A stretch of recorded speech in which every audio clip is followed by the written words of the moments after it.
A lot of seat here. When we can move the mic back out to the side.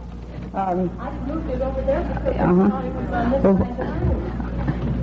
I was going to say if we could get those at the back to fill up, and then Ruth, could you bring that back up to the as close as you could to the front.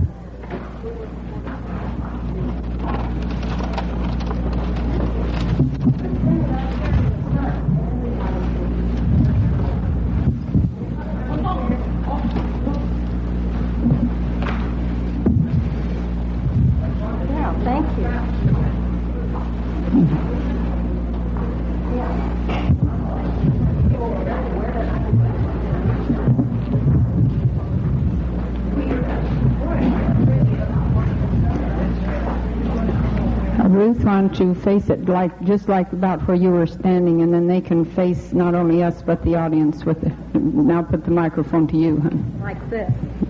Yeah, a little bit. Okay. Yeah. Mm-hmm. That ought to be about right. Mm-hmm.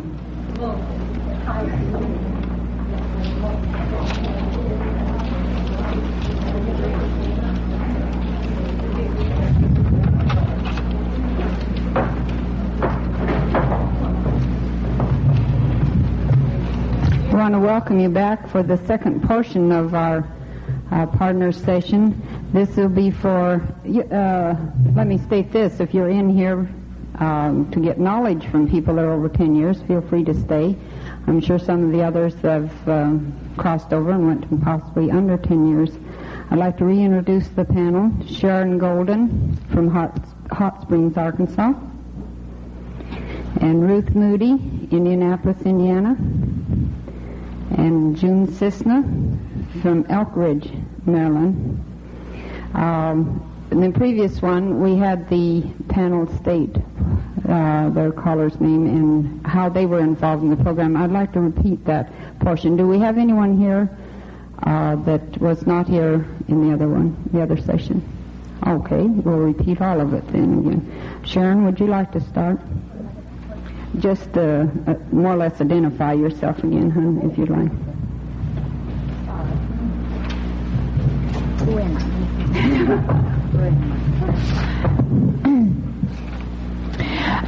My name is Sharon Golden from Hot Springs, Arkansas.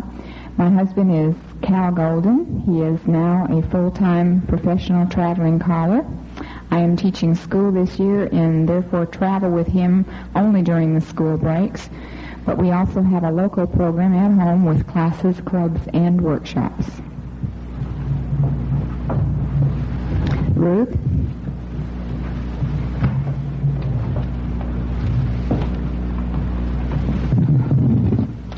I'm Ruth Moody from Indianapolis, Indiana.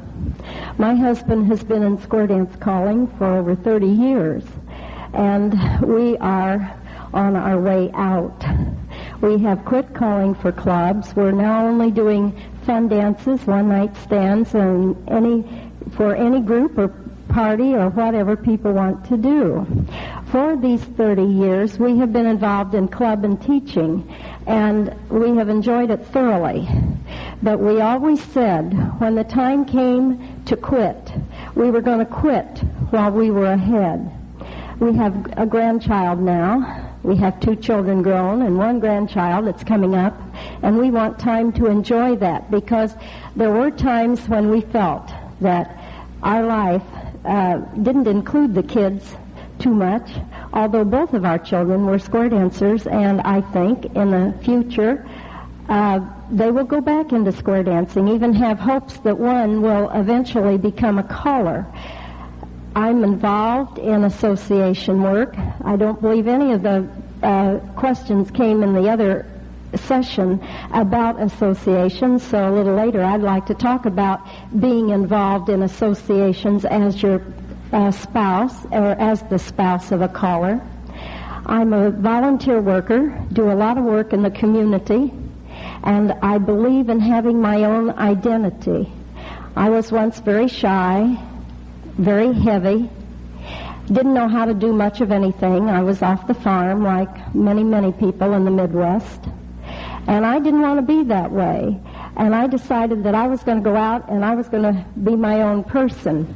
This is a little hard sometimes for my husband to take, especially these days when from all angles he is hit with equal opportunity, equal rights, and women in industry.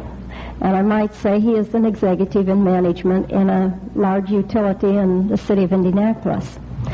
Square dancing has meant much to us, and we have given much to square dancing, I think. I guess in years to come we'll know whether our efforts were rewarded, because although we are professional in that we teach professionally and adhere to CALLERLAB rules, and making that number one thing, we accept money for square dancing. We are not professional in the same category as Cal Golden and Johnny LeClair, who have made their living from this kind of thing. We've been pretty fortunate. We've met lots of lovely people, and we have enjoyed every minute of it. And it's very nice to be working up here with such wonderful people as Marjorie LeClair and Sharon and Sue and June.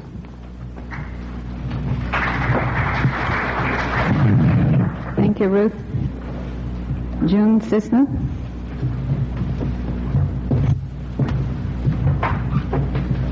My name is June Cisna. My husband is caller Andy Cisna. We come from Elk Ridge, Maryland. My husband is not a professional caller in so much as he is a club caller. We got involved in the activity more as a fun thing. It has evolved into something that we had no idea that it would. We have 3 grown sons. 2 of them are married. 1 of them is single and still lives at home. We have 4 grandchildren, 2 boys and 2 girls, in which we take a great deal of delight. I do not work out. I seem to be busy all the time. My time is devoted between my husband, my children, and my parents. We have older folks in the family who require some attention now. So I guess a little piece of me is in each one of these categories. Thank you, June. I'm Marjorie LeClair. My husband Johnny has been a full-time professional caller for 31 years.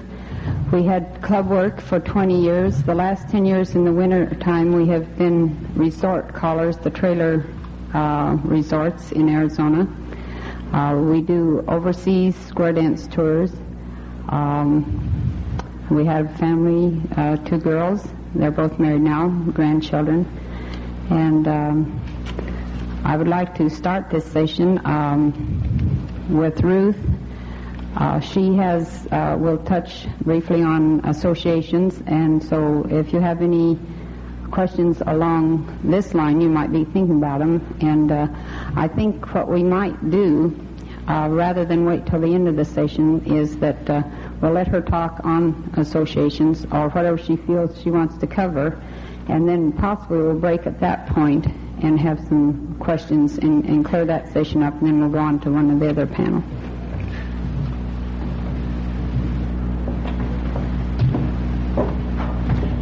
Let me ask you, how many of you belong to a local Callers Association or a statewide Callers Association? Well, that's almost 100%. How many of you have held office in this association? Okay. How many of you have been president of this association? No, I mean you as an individual, the gentleman in the back. No, none of you ladies. Okay, you see, this is one of my chief gripes. We have been in Indiana organized about as long as a caller association as any other group outside of the state of California. We organized in 1952. We were chartered in 1953, and we have run a very successful program of at least 4 meetings a year ever since. We have a state callers festival, at which time only members of the association are eligible to call, and in the later years we went into 3 categories of membership. We had a junior, associate, and then a full membership. And at that time, only full members are allowed to call at our festival. This is the only money-making project that we have, and many years we did not make much money on our festival because our attendance was down due to the fact that the callers themselves were not promoting the festival. We also have a summer workshop, which is 2 days and a night, like Friday night, Saturday, and Sunday. And with this, we have had the most outstanding leadership that we could hire in the United States, with a square dance caller and a round dance leader coming. Now, my interest in telling you this is because, as you know, as a spouse, there's always that working force behind a caller or a round dance leader. And behind every association, be it a dancer, a caller association, or a federation, there are only a few people to keep that force going and to take all the load, usually off the president's back. And as you know, we have at CALLERLAB an executive secretary and an assistant, and these are the men that do a lot of the work for the board of directors. Without them, CALLERLAB just really would be unwieldy, and it wouldn't operate as smoothly as it does. And I've long been active in our association as secretary. They have never really seen it fit to make any of us ladies in the association, and we have several callers who are ladies. We have several round dance cuers who are ladies, but none has ever been nominated nor made president of the association. However, I do think that it is one of our duties as a spouse to be active in the Callers Association. We learn a lot. We never stop learning. And every time we have someone new in to give our programs, be it a local person, and through our 3 business meetings a year, at least 3 business meetings a year, we have local callers, new callers, old callers, give special workshop sessions, and we sometimes dance, we sometimes have panels, and sometimes we have a session like this, a spouse session, so that we all can get up and speak our gripes. But I feel this is one place where we can help our husbands a great deal by being active in our associations and keeping the calendar for him so that he knows this is going on. It also gives us an opportunity to get well acquainted with all of our callers, other callers, and their wives or spouses. I have to say spouse because we, again, in our association, we are about a third women leaders and 2/3 men leaders. So it's becoming more and more evident. And I was very interested in seeing a number of the lady callers here today, and I wondered how many of them came to breakfast this morning. I saw the note on the bulletin board that all lady callers would like to get together at a certain place in the dining room this morning, but I forgot about it when I came down and didn't go over there to see how many of them actually showed up. Does anyone know how many came and went to breakfast this morning? Yes.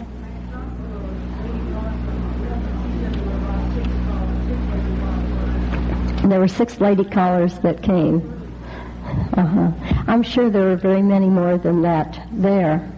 Well, as secretary of the Callers Association, I have accumulated an enormous volume of archives, and there's nothing that I would like to see done more quickly than a Callers Hall of Fame, so that we could somehow or other get some of these things down to the Callers Hall of Fame and out of my basement.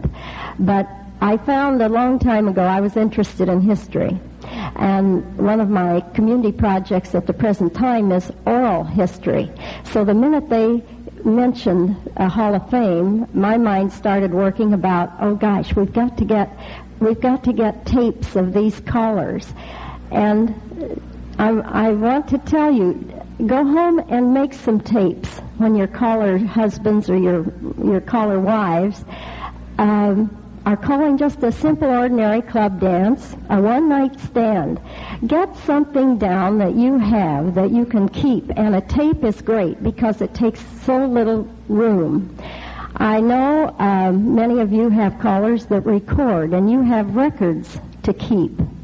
But I didn't think of this 10 years ago when my husband was what I would say on the top of the calling list. In other words, he was getting lots of calls to call dances. I thought about it last year when we weren't calling club dances anymore, and I don't have a tape of my husband calling a club dance, and I think how sad that is. So I admonish you to go home and think about it and put him down on tape. Put some of your own experiences down on tape. Keep some of these things, because in the coming years, when we're going to be sitting at home more and more because we cannot get out, we cannot do the things that we used to, these will give you much pleasure, and especially you will enjoy listening to the difference. Even if you're still square dancing, you'll like to go back and listen to those tapes and those records. I have records from 1946, 47, mostly 78s, which are really very fragile. But it is so interesting to put one of those on, then put on another one, which is a little, maybe 10 years later, same caller, but then put on one of his records today. And it is most enjoyable. I don't know that I have anything more to say about associations. I would like to have some questions or some feedback from some of you. Do you find your associations workable? Do you find them political? Do you find them enjoyable? Or is it a whole hum? Here we go again.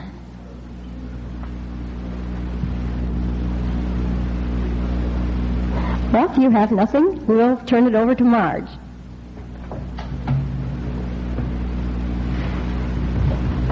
Thank you, Ruth. If something should come to mind later on about associations, feel free to come back with the question. I'd like to now call on June Cisna. She's going to touch briefly on a subject that might touch home with all of us.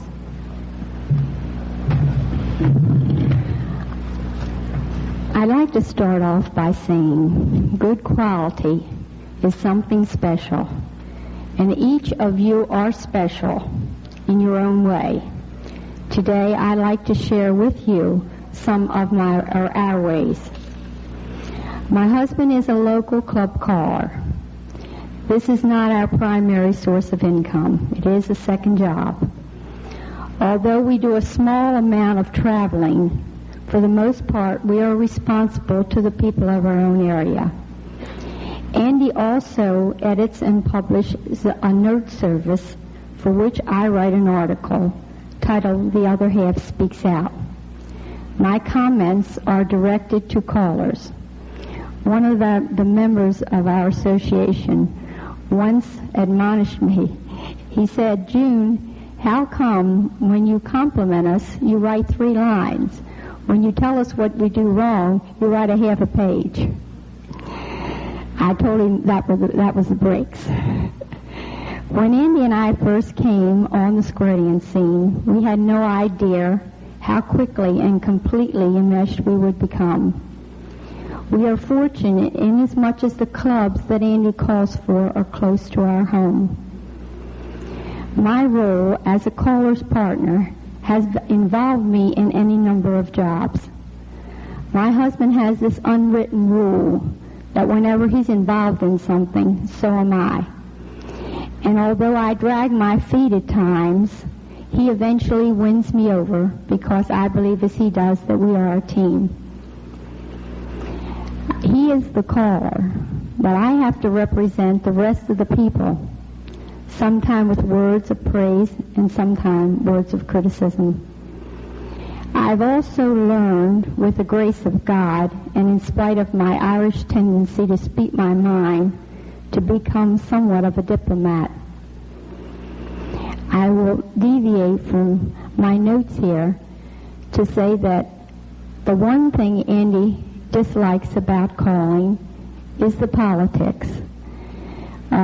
Any of you that have been involved with club calling for a long period of time know that this is something that's out there and we all have to cope with.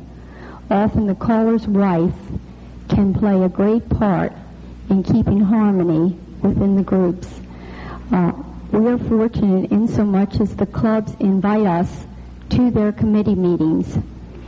I find that often I can interject a thought at these meetings that prevent a confrontation in many ways within the club.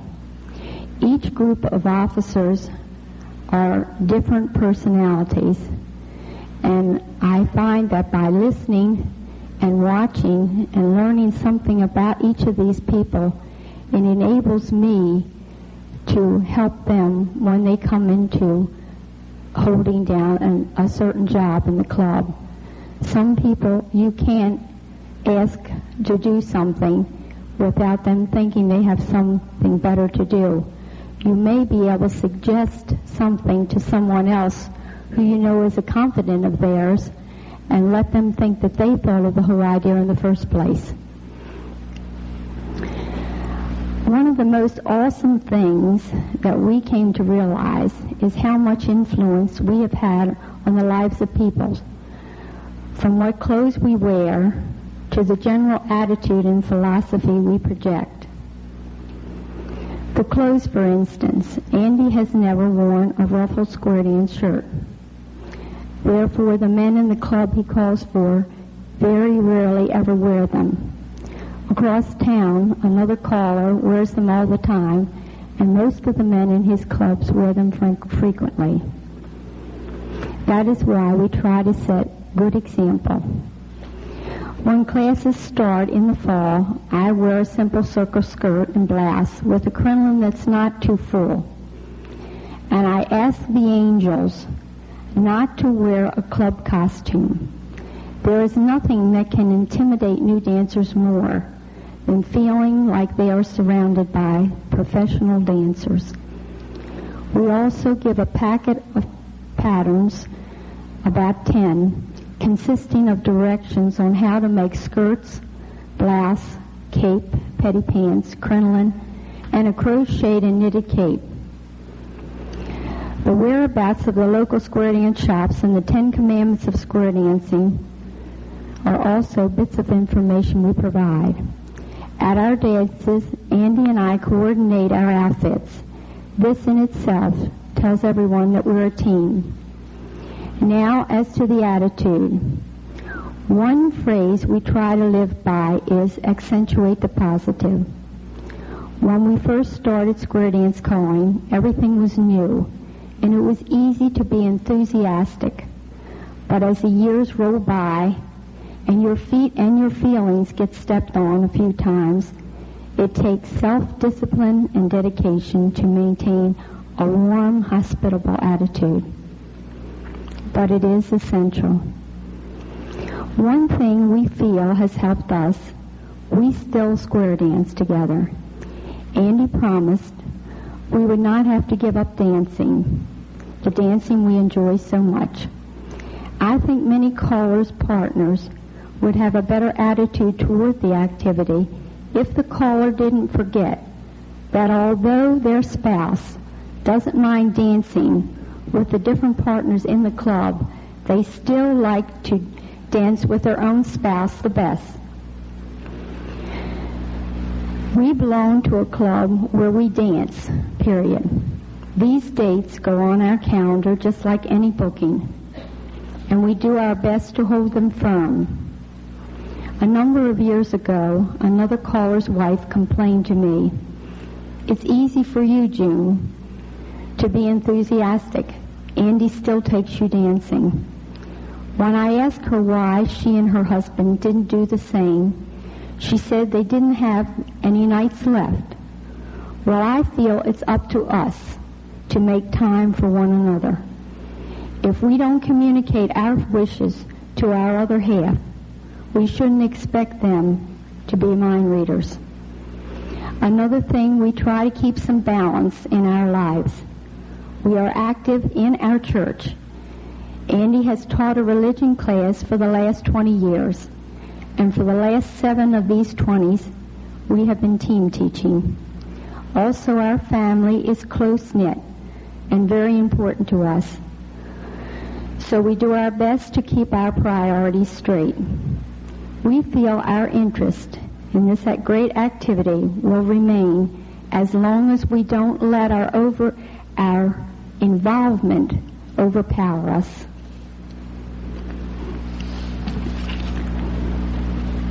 These are a few of our ideas. Remember, I said in the beginning, you are unique. The people you call for think you are the greatest. Your own qualities make you special to them. Thank you.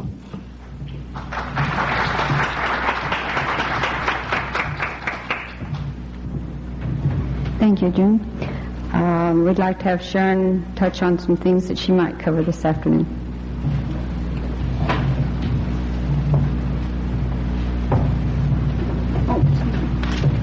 Excuse me, do you have any questions to ask June now? Maybe you'll think of them later. We got to have some input. I don't really have anything else to add to what I have spoken on at the first session. I thought I'd just wait and see how the questions or the comments go and see if we can kind of turn this into a wrap session. Unless any of you have anything specific that you'd like to ask me at this time, I'll just... Okay. I had been asked earlier to talk on a number of things which I hadn't planned on, but I guess I fall in the category that involves them. Mm-hmm. I might like to ask, how many are traveling callers partners? Okay. How many would like to be? Does your husband want to go out on the road and travel? Do we have any in that category? A couple of them. All right. Since there's not that many, I'll just touch on briefly. First of all, let me say I enjoy it and John enjoys it, but it is a hard life, and a hard life to accept for a lot of people, especially women. They don't like the idea of being away from home. They don't like the idea of living out of a suitcase. Some can travel good for a day or two, but not day after day for 6 months. I think this has to fit in with your personality and your desires to see what's over the next hill. But again, like I said this morning, this is certainly not everybody's cup of tea, and a lot of them do not want it for the extent that we have made a lifetime profession out of it. So since we'll leave it at that, and then if there should be more questions, we'll get back to that. We have done a great number of overseas tours. I would say the real reward of this are the people you meet, what you get to see, and the square dancers that we have met overseas. You talk about being treated royally. I can especially say this to the ladies that are here from Australia, that we called one of their national conventions, and they had our group march upon that stage and gave us a standing ovation, and it was great. Almost made the trip worthwhile. There is a lot involved in overseas tours. We're fortunate to work with Bob Osgood on this, who sets up our tours. We act as escorts, responsible for the group, and so if you have any questions along that line, I'll check for that later. I think something very important to the over 10 age group here is the fact that we do not get bored, or that we get into a sameness. In other words, so we have to fix refreshments tonight or run refreshments. Well, the old chocolate chip bit's good, or we'll go this route, or the donut holes or something. We've got to look for new and interesting ways, not particularly for our classes, but for us, because you've just got to keep looking for new ideas in magazines, or gleaning them from other sources to keep our interest alive. Because if your husband's been in this over 10 years, he's going to be there, gals, and we're going to have to go along with it. And then another thing I'd like to touch on is the business angle. I think it's very important that the calendars or the booking dates are kept straight. I think it's very important that one person do this, whether it be the caller or the caller's spouse. You can communicate back and forth, but you can't have a fellow out on the road with one calendar, you answering the phone with another one. It just doesn't work. You can take a date and get back with them, but one of you has to be the official booker, you might say. And then the fellow that did the tax thing, I don't know whether any of you attended this or not, but he had some very clever ideas, and he presented it very well with slide film. But he had the pitfalls that you fall into with the tax bracket. How many out there are full-time callers, or are you primarily related to club situations? Could I see a show of hands of full-time callers? Mm-hmm. Well then... Would you consider being retired? That's all? Right. Mm-hmm. And so you're going to fall into two different categories there. One is a supplement income and one is your primary income. And then I think if it's your primary income, you have a lot more advantage as to taking expenses off than if it is a secondary income. I think tax-wise you have to watch the secondary income far more as to whether it falls into the hobby class or not. That's about all I have to offer now. Do you have any questions, or feel free to bring up some other subject, because when we're given this job of putting this all together, they give us no guidelines, so we just grab at what we think, and possibly we're missing the whole boat as to what you all are here for this afternoon, so we really appreciate your input. Yes, Sharon? Okay, Sharon Golden from Colorado. How do you control prices when they want them 2 years down the road? This is something we're coming with for dances over 150 miles. She had asked for the benefit of we have a recorder on, and we do repeat the question. She had asked, what do we do about booking dances a couple years down the road as far as the price? Most callers that are out on the road have a base fee or a percentage. This protects you from, gives you your base fee, or if by chance you'd have a whale of a big crowd, you make your portion of that night's attendance. In 1973, when we had the first oil crisis and gas rose, we wrote right into our contract that since this was 2 years ahead of time, that there may be an increase of fee due to the cost of travel. We did not state what it would be, but at least it gave us a negotiable part to write to them later.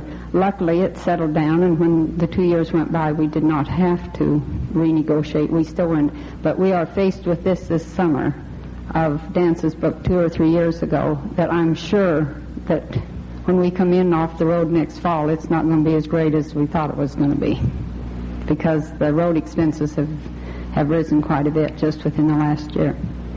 But I would say write some clause into the contract that you may have to have a raise in fee that would be negotiable between the two parties. Most square dance clubs will go along with you. We have even had some that have come, forth with an extra bonus, realizing that times have changed from what the time the contract was wrote. Any other questions? What would you like to talk about? Mark, he has listed a call that do not travel. What is one of the problems? One of the problems they have? June said since the majority you fall into the club or area caller type thing, what are some of your problems? Is it all running smoothly for you? Are classes filling up? Are you having trouble getting people into classes, holding them in classes? We have a question here. Good. My name is Mary Solwasher. I'm from Las Vegas, Nevada, and my husband's been calling for 15 years. The one problem that I have, I don't know if you do, but the change in the levels of dancing. It's gone to advance and challenge, and your husband gets into this. And how do you associate when people ask you to dance? And see, you sit quite a bit. And they think, well, they have to shove and push you to get you to go where you go because you sit so much. Does anybody have any answers to this? Her question was due to the levels and moving possibly from the 1 and 2 level into advanced or challenge, which even if you have been, that's her question. If you are exposed primarily to 1 and 2, dance 1 and 2, and are exposed to the A1 or 2 and on up into challenge, you might well know that basic, but what we call the reaction time, if you do not dance it time after time, is difficult. I really don't have an answer as to how you would cope with people that, unless, I think if I did not feel comfortable with the level, I think I would have to decline the dance, telling them that I was just not comfortable at that level. Yes, Pat? Why did you sit so much? The question was, why do you sit so much? Is it the fact that maybe your club, I know some areas in the United States, you dance with your own partner all evening. In our area, you don't have to dance with a caller. What's that? The reason why I said is that it's close club and everybody has to come with their partner. True. And then their partner does not want to dance that time. So we're the ones who have to stay in their part. And you don't dance all that night because most of the time their partner doesn't. Babs, maybe I could clear this up for you. You're very fortunate in the Texas area and with the element of people in your area that you do, right, that you do have to get to dance. But as you travel across the country, it does vary, and sometimes a husband and wife will not dance with anyone else than the husband and wife all night. Therefore, I agree with June? Pat and I, he's a full-time caller as a part-time living for 2 clubs, and 2 nights a week we're tied up. But he and I also belong to 2 clubs that dance. Each one of them, one Saturday out of the month, one Wednesday out of the month. Sharon LeClair calls Bar, Flippo calls Bar, and we dance together. Therefore, we keep up. Maybe I better make it clear. They don't think I can dance that well, so they offer their opportunity to shove me there before I have a chance to think about it. That's my problem. Because they think, being I set, I don't know what I'm doing. June possibly can help you on this one.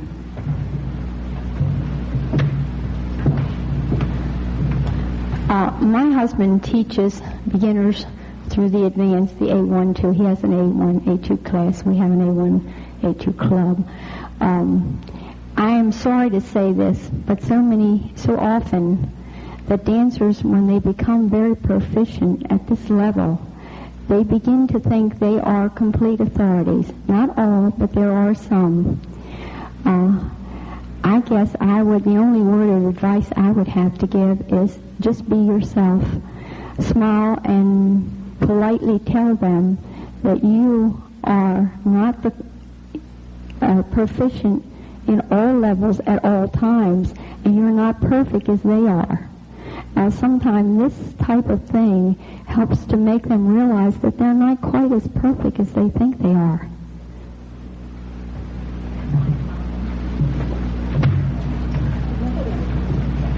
Yes, did we have another hand?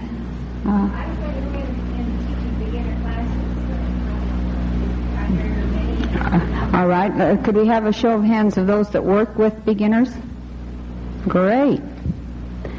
We have Hilda that will speak to the beginner situation.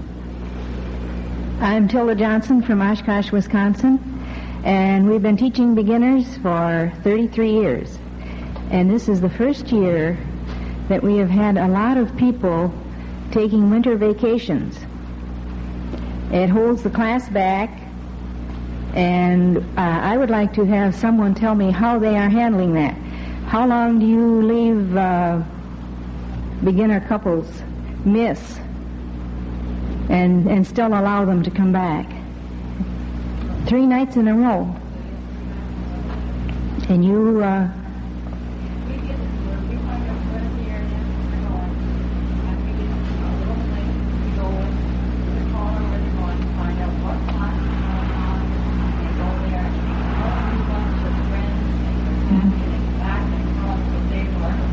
well, we do that too with the National Directory, but they cannot always find beginner class where they go. That is another problem. And like the Caribbean cruise. You're talking of short time vacations, like 3 or 4 weeks. 4 weeks. Mm-hmm. Not a whole 6-month period. No, those people all go to classes where they go. It's the ones, the short term. We encourage everybody that's going to be away to have a sort of once a couple in the class to take it for them. Over the lesson they miss. If they can't do that, then there's too much time applied. 3 misses. Really 3. That's the general feeling. 3 misses. Thank you. I think that's an excellent idea that Peggy brought up about having a tape and a sponsor couple, because actually a lot of the calls can be conducted with just 2 couples, and not you do not need a full square, but not enough to be able to get them back into the swing of the thing. Yes.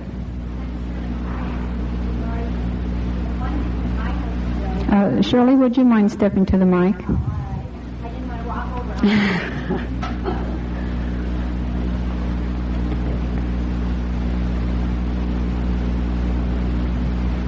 We work with special groups. We work either with teens or with singles, and we find that sometimes they miss more than others. And one thing that we do is have a half-hour makeup session before each class. We go a half hour early, and if they've missed before, they come in and we go over the new things or anything that they feel inadequate, and we do that every lesson. That's a good idea, too. I think we have to watch and not lose perspective, especially when you're in the program as long as we've all been, how difficult it is to teach beginners. We think, gee, why can't they get a square through? Why do they keep turning away from the square? I think it's hard for us sometimes to relate how hard calls are for people. I think we've got to keep our perspective on that. Sharon, why don't you get up and see if you can generate some questions from these girls. How many are husbands record? How many do you think would like to record? Okay, a few more hands on that. Could you tell them the pros and cons possibly of recording?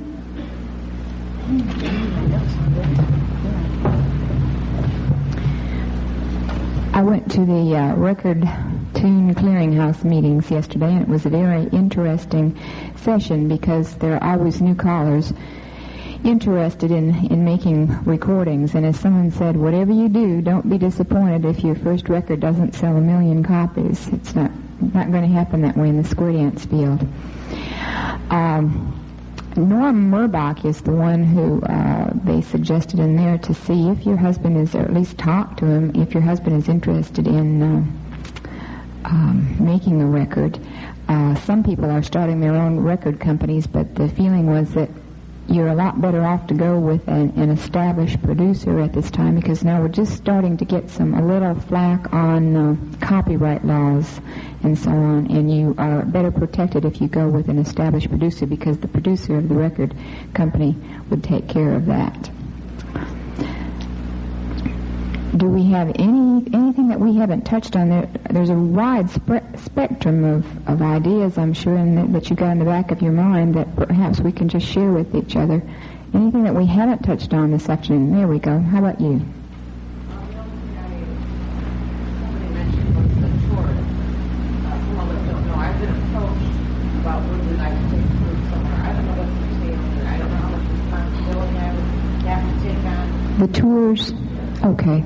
Marge, tours, I thought you said chores. Yes, the question that was asked was the responsibility, how you set up tours and responsibility and what.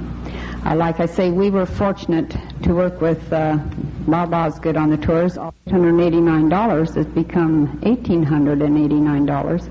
And I think the more that you have included in that package, even though it increases your price initially, I think you're better off, getting back to the old thing I said this morning, be honest with these people as to just what is going to be expected of them.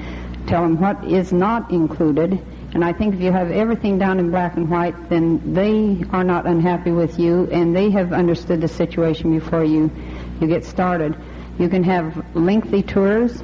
Some of the tours that have been going, to the Caribbean or to Alaska, those are combination cruise tours. These are nice if you can have a combination of a land and cruise. If you bus travel, as you do it day after day after day, it becomes a little tiring, but then if you can put them on a boat or a cruise ship for 4 or 5 days and they can sit there and watch the world go by, it's a nice way to end a tour. The people are not that tired at the end. One thing that you really have to watch for is at the end of the tour that you are not tired, because then they go home and say, this is for the birds. You've got to have them either something quite exciting or something that remains in their mind at the end of the tour to entice them to take that other one next year. We feel very responsible for the people we take. Possibly we watch them too much, or we're counting and recounting bags and all this. But I feel that I have went on this trip because of these people, and otherwise I wouldn't have been able to take the trip. So I really do feel responsible for them, and we've been fortunate to make numerous trips. The people we've had numerous repeaters on the trip, and so if it puts a little more work out on our part, well then we feel it's worth it. But I think your initial start would be to pick the part of the world you'd want to go to and then work with an agent on it. Yes? We do that too, but people go with us because they know that we will take care of things. Right. I think a lot of people go because, let's face it, if you go to some place like England or Australia or New Zealand, you are working with basically our heritage and our language. And even though words they say or phrases they use are different, we basically can get around. It's no big problem. And then when you go to other countries, say possibly like Germany or Italy, and you're working with primarily a language problem or money exchange problem, these become quite frightening to people that maybe have never been out of the state of Wyoming. And then if you move on into possibly like Greece or Japan or China, where you get into the symbols, then you're really in a problem, because unless you have the international sign of the lady and the gentleman on the restrooms, you're really lost. For I think we've all had a background of possibly Latin or some other language in school, that most words in some of the countries you can get a general gist of what's going on, especially after there a few days. But when you get into the symbol, the countries that use symbols in their language, it is difficult. But it's well worth it. Yes, Ruth would like to talk. Yeah, Ruth likes to talk. There's something I'd like to share with you. Marge didn't, I don't know how, I have not been on a tour with Marge, so I don't know how often they get to meet with the people. But 6 couples of us from Indiana just went to New Zealand and Australia, and I've been trying to meet the Australians that are here, and I found 3 of the fellas, but I still haven't found those 2 wives that were introduced last night. There's one leaving right there. Oh, I'll try to see you. We'd like to get acquainted with you. That's quite all right. But I want to tell you how beautifully they treated us. Of course, we came to CALLERLAB. We met some of these people, you see. And they came here on tour, and we found out they were coming to the States. We wrote to them. We said, we want you to come to Indiana. Well, nobody ever puts their tour through Indiana. But these people decided they wanted to come on and visit with us. So they did take 3 days and come to Indiana, and we made it well worth their time. We met them at the airport. We had a dance for them at their motel. We took them through Indianapolis. We took them through up in the farm country in north central Indiana, and those people kept them overnight. In return, we were invited to come to New Zealand and stay with those people, which we said, we will be there. And so we started looking at the tours that were in Sets in Order and American Square Dance and so on, and decided that we'd just take our own. And we went to a good tour guide place, like Marge said. We talked to them, told them what we wanted, and we took up 15 seats or 16 seats. We were doing very well. We had more than enough couples signed up to go with us. We didn't want any more than that because on our first experience, we didn't want more people than we could handle. And also, we weren't sure how many of the New Zealanders were going to put us up when we got over there anyway, because correspondence between the two countries gets a little slow at times. But we ended up with 6 because of the economy. Many of our people that wanted to go were laid off from work and just simply could not afford to go. We took one tour in Auckland. This provided us with a bus, a guide at the airport. They took us right through the airport, like Marge and John would do. Can't think of Johnny today. And made everything very easy for us. And then we picked up tours after we got there because we didn't know how many free hours we wanted to have. We didn't book ourselves so heavily that we were completely worn out. We square danced one night in Auckland, and we held a little workshop for their callers and leaders, just off the cuff type of thing, no money involved, just simply said, we want to be with your people. And they responded. We then took a tour of the island for a few days, which we met some more people, Australians, whom we're going to visit next time over.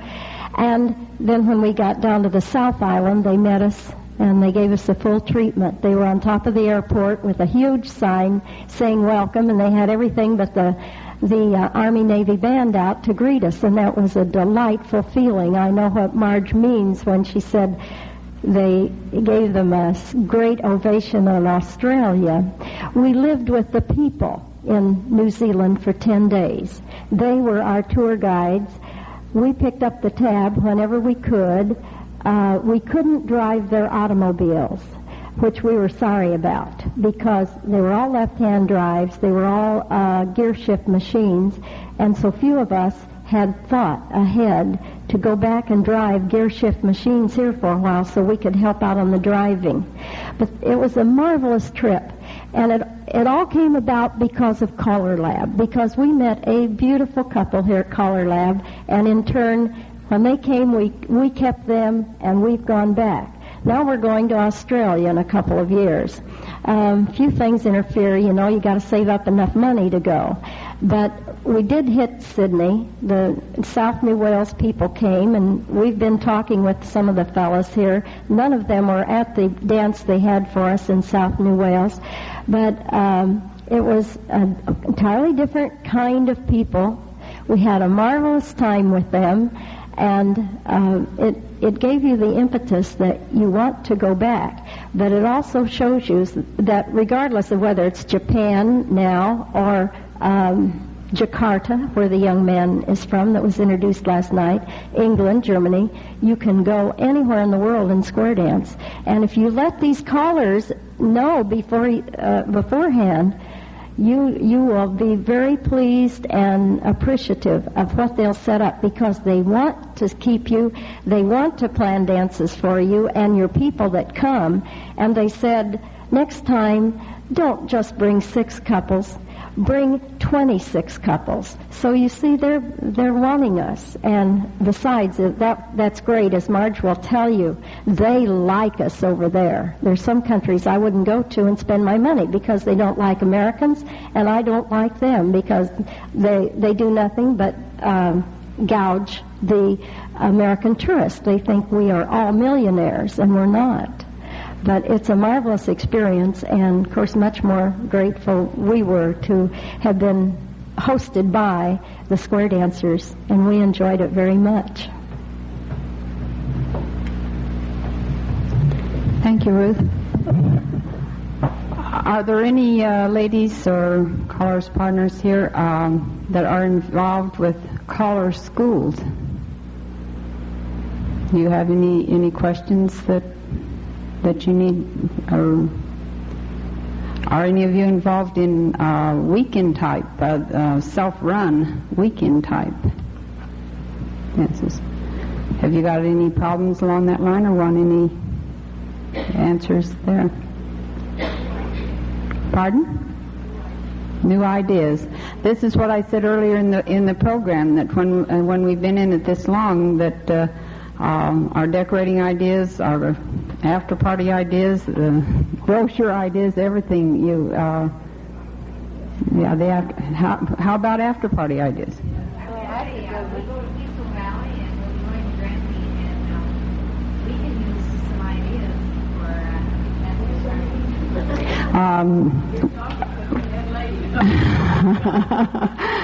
We do a lot of after parties, and I'll state right here at the beginning, and I'm a firm believer in it.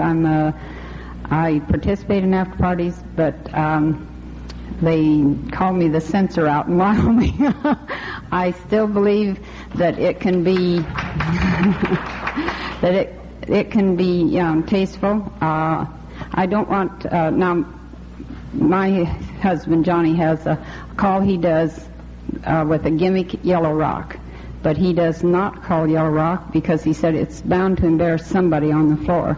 And this is the way I feel about the after party. I think people should laugh with us and have fun with us. We have been guilty in the past, I believe, of embarrassing people, and we certainly don't intend to. And I'm a real firm believer that we can have this aspect without embarrassing people. New ideas. You know, we just all steal from one another. and we used to get things off of TV, and this past winter we have seen numerous things that have been going around the square dance field for 2 or 3 years that are now on TV. Yes.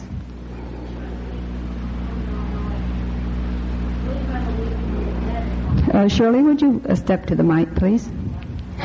You're like me. I said the one station I wanted to get was the mic station, which they held in Miami last year, and I wasn't able to attend CALLERLAB last year. But I'm Shirley Casey from Muhammad, Illinois, and one thing we're going to do that we're going to start, we just had our weekend, is I'm going to publish a little newspaper about the weekend and send it to everybody that came. And there'll be something, you know, about the new arrivals and thanking the older people for coming, the years they've been coming. And like our one club, they made all the table decorations. Look forward to going back because they've got a part. I think that's great. I think if you can involve people, this is great, but you also have to be able to control what they do. I think that after parties are great if they're short. I don't think you should have what we call a captive audience. And I hope I don't have one this afternoon. If you do have to leave, feel free. But a lot of times you will get in a situation and it goes on and on and on. And it's what we call a captive audience. It's embarrassing if they leave, you know. But I think you should go in and hit them quick and cut it off. Just a minute. Come on up, June. I have to add this. I think you all might appreciate it. We do a couple weekends a year, and with other caller and round dance cure, and we have an after party. At the one particular weekend, this will be our 8th year. It's been sold out every year. We take over the whole lodge and most of the cabins, so I guess you could say that was pretty successful.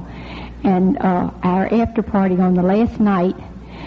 We end it after they have their little games, and we do the one thing this is the end of the official party, and it's just beautiful how that disperses the crowd in a very harmonious atmosphere.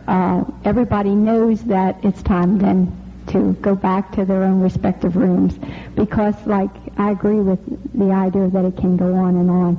And it was done as a joke the one year, but it's worked out beautifully, so we continued with it every year.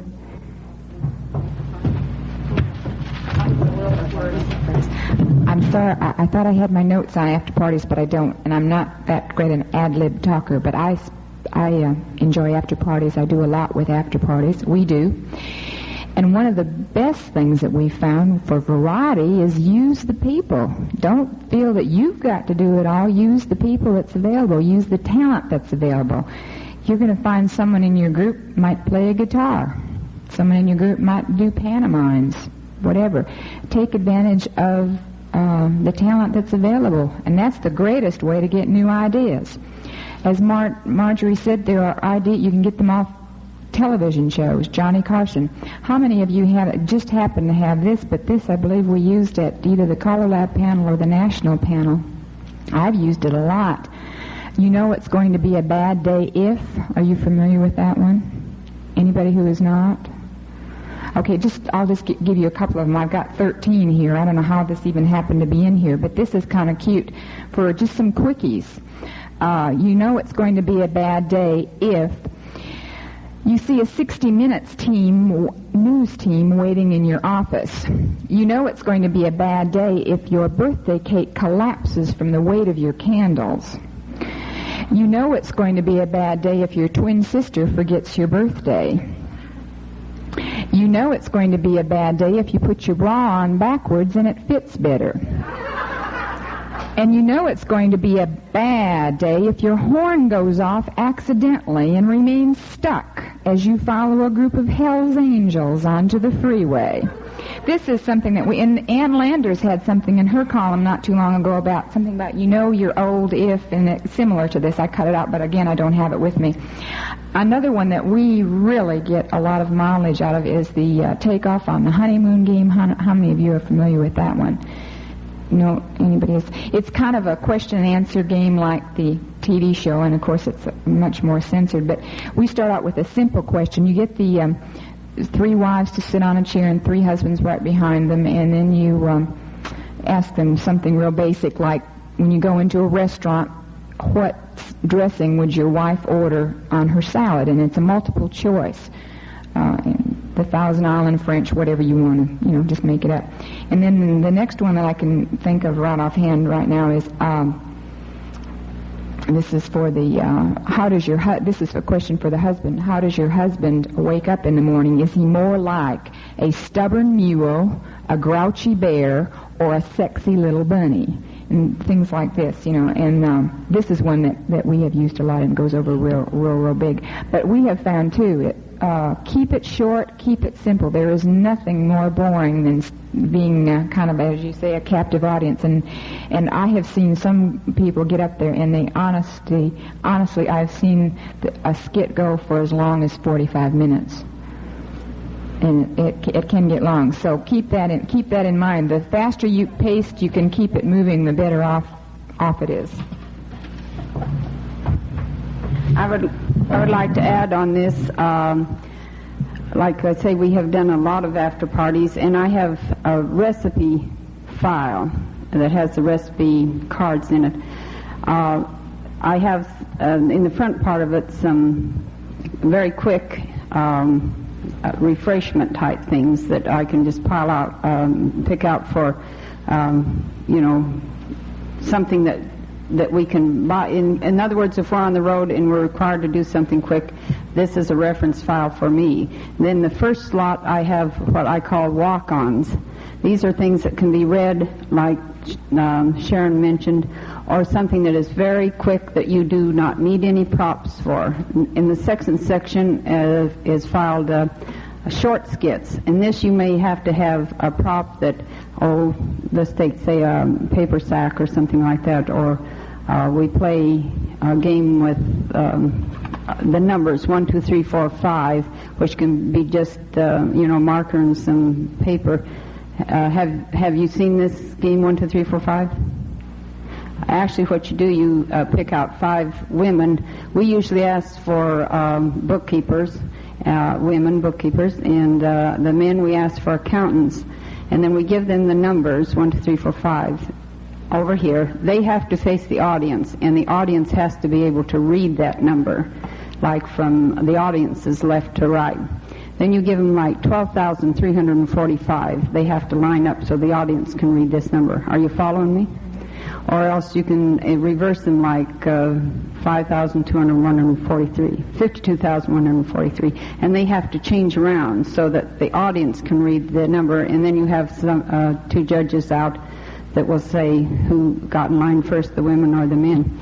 In all the years we've done this, which is numerous years, the men, the accountants, have only won one time. So you can really, if you see that the girls are winning, you can really play on this deal that the bookkeepers are beating the accountants. And so that would fall under what we call short skits, because even if you got into a town and you had no prop at all, you could get 10 pieces of paper and a marking pencil real quick to make your numbers. Then we go on into skits, which do require some kind of props or wigs or something like this, a little more detail, and maybe the script is longer or something. A lot of times you can go to the library and you can get these, actually what they were kind of short stage plays, but you have someone that is reading it, and then you have the others acted out. And we have done this with, I think the thing was The King Was Dead or something. And of course you use a man as the queen, and you dress him up with a crown, and the princess is also a man, and you put wigs on him. And we did this with John Jones in the Easter days up in Canada, and we told them they'd have to act out things, but we never thought we were going to have a command performance. They really get with something like this. But again, this is for the I file under skits, and we do have to have props, and you do have to have a certain skit with it. Then we have a list of pantomimes, which John does do pantomimes and knows his part, but you've got to have the guy that works with him, or it's usually the reporter that's interviewing somebody. Well, we have taken these off of the record, typed them out so that somebody can actually put them with a clipboard and read it. But, they also will have to look like they're pantomime, but at least they do not have to learn the record. And then we go on down to songs. A lot of songs, whether they are regular sing-alongs or whether they're just little parodies, little quickie songs that you can do. Rounds are great. You want to learn a new round? We'll divide you off. I think it's in 3. 1, 2, 3. It's watermelon, watermelon, how it drips, up and down your elbow, up and down your elbow, spit the pits, spit the pits. John would be proud of me. Let's start, and we'll just divide off a little bit there, and in the middle, in that section and that section. Ruth, you take that one over there. I'll take this one. You look like a great group here. And sure. Okay, it's watermelon, watermelon, how it drips, how it drips. Oh, and then you've got to go up and down the elbow, up and down the elbow, spit the pits, spit the pits. But this, if you're starting out an after party, and here's everybody just sitting there looking at you, and you do this one thing, and you're off and running. It just needs something to, okay. Okay. Watermelon, watermelon, watermelon, watermelon, how it drips, up and down the elbow, up and down the elbow, spit the pit, watermelon, watermelon, how it drips, up and down the elbow, up and down the elbow, spit the pit.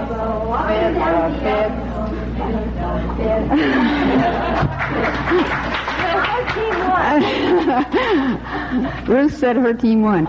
So, but we have these filed under songs. You also, now when we do, particularly around the holidays, we always end an after party with everybody gathering around singing Silent Night or something like that. But you can really use songs to a great advantage.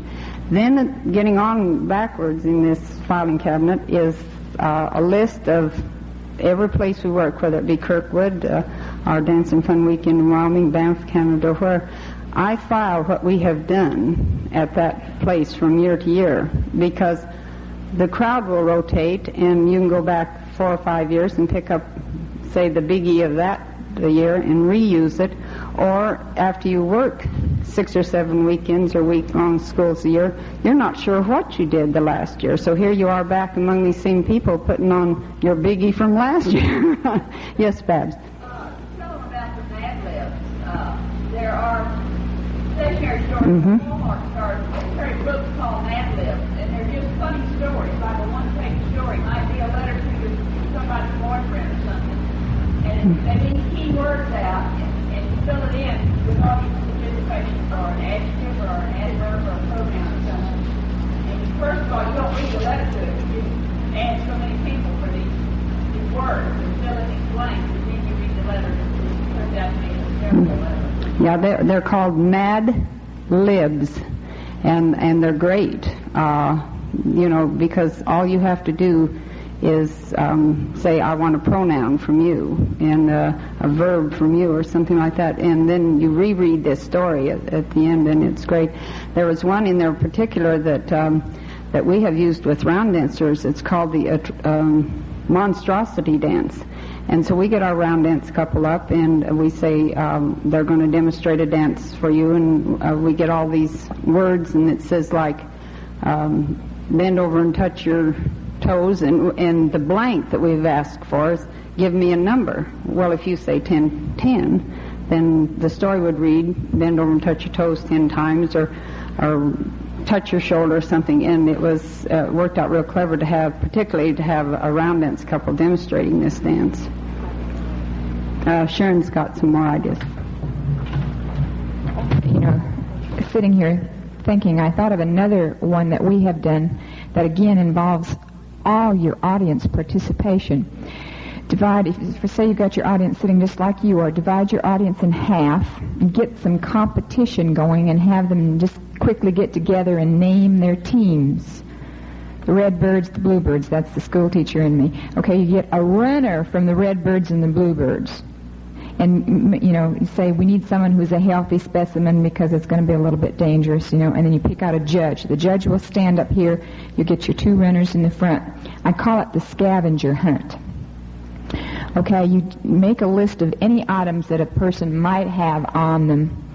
For instance, a pocket pack of Kleenex, a bobby pin, a gum wrapper, a half-eaten candy bar. You can just make them, make them real silly.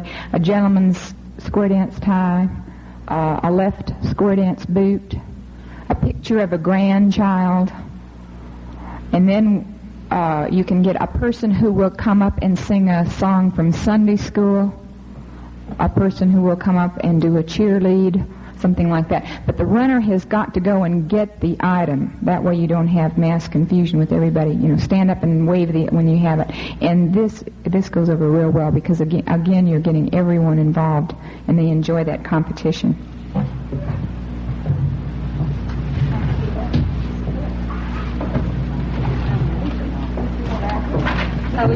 A minute ago, Sharon said something about, it's going to be a bad day if, and this is something you could use at your weekends or at your weeks, like at Kirkwood. Every day we could put this sign up on the board. It's going to be a bad day if, and of course, Flippo, we have no problem having very funny things put up there.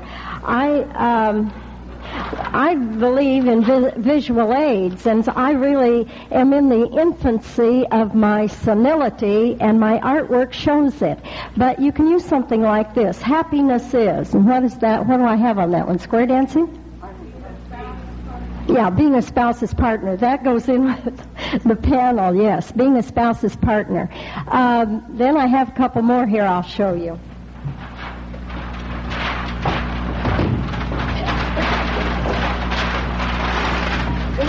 You could use these in class just to sort of boost your ego a little bit. And you have to take a little more time in doing this.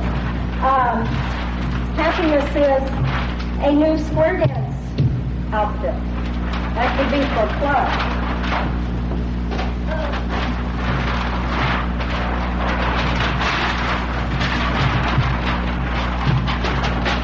Learn square dancing. Learn to dance. That's go for your class.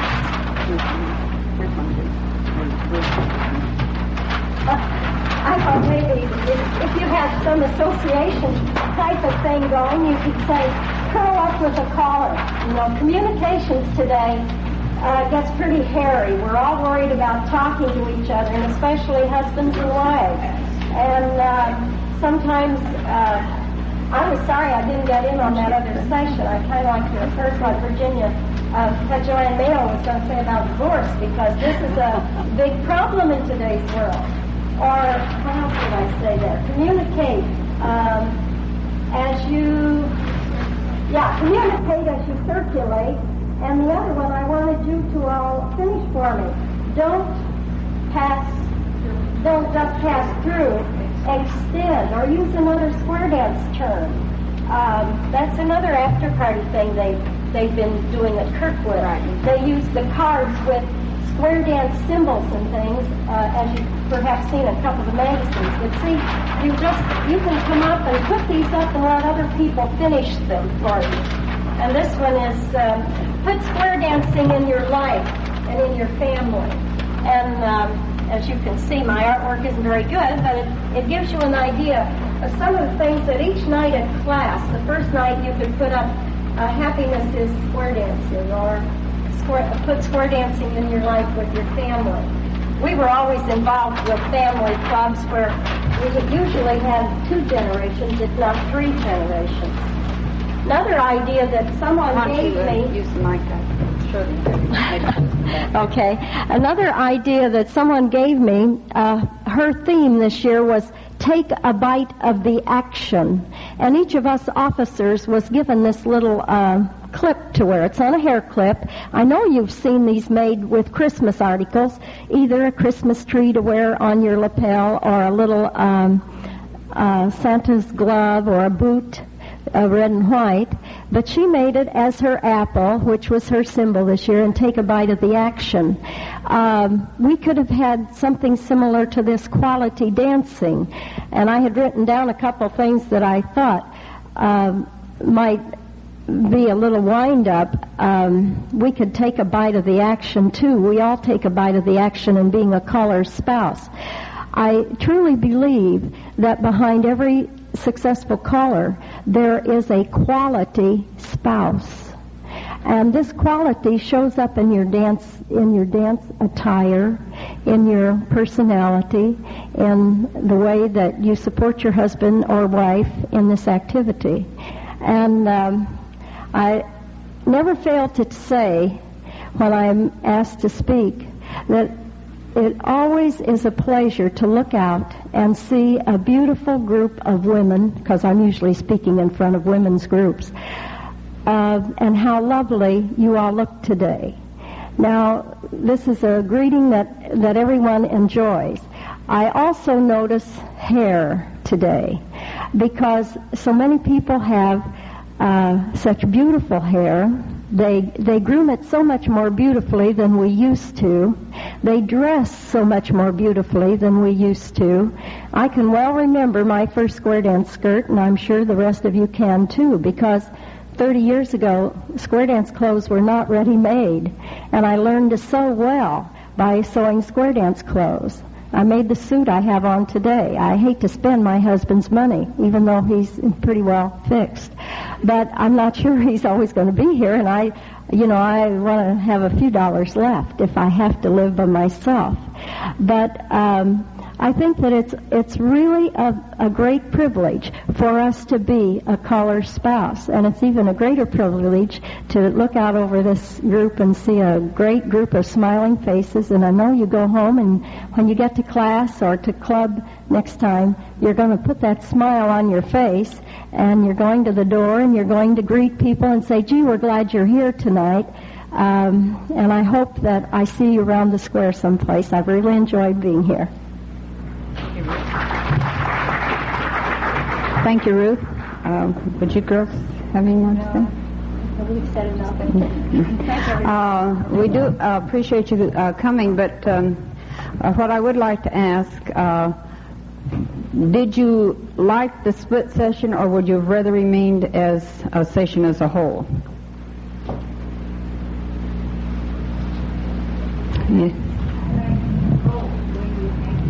I've had both of them.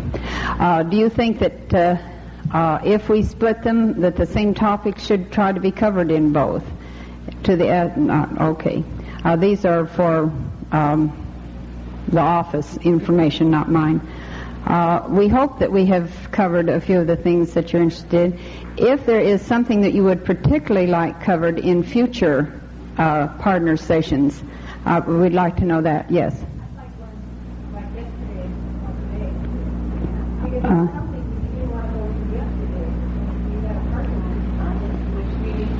Right. This is being taped, and so possibly if you were interested in the other session that was going on, you could buy that portion of the tape. Or if you were not here this morning, excuse me,